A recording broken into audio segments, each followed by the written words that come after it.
Here now we have what we call equivalent fractions.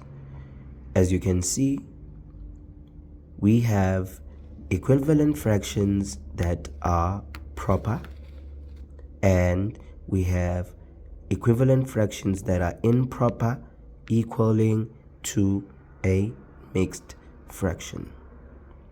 So, how do we get to make fractions equivalent? But before we get there, what does equivalence mean? So, equivalent fractions are fractions that are equal to each other, but they do not look the same. So, for example, 3 parts out of 6 is the same as 6 parts out of 12. And 3 parts out of 2 is the same as 1 whole and 1 half. This is what we call equivalence. And equivalence just means that the fractions do not look alike, but mathematically speaking, they are the same. Now, look at the illustration that I just drew for you.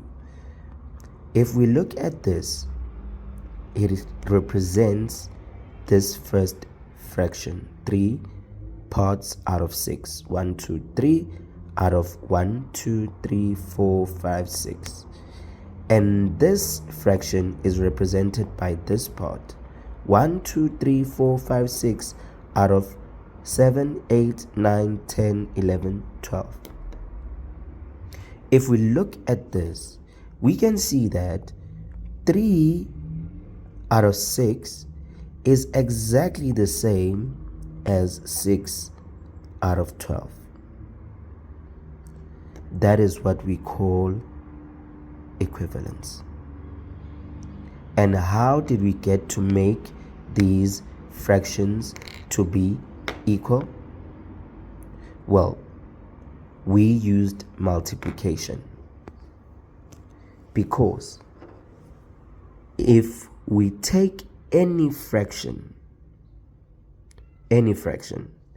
that is a proper fraction, and we want to find its equivalence, or we want to find a fraction that is equal to it, but it doesn't look like it, we need to use a whole number to multiply the numerator and the denominator.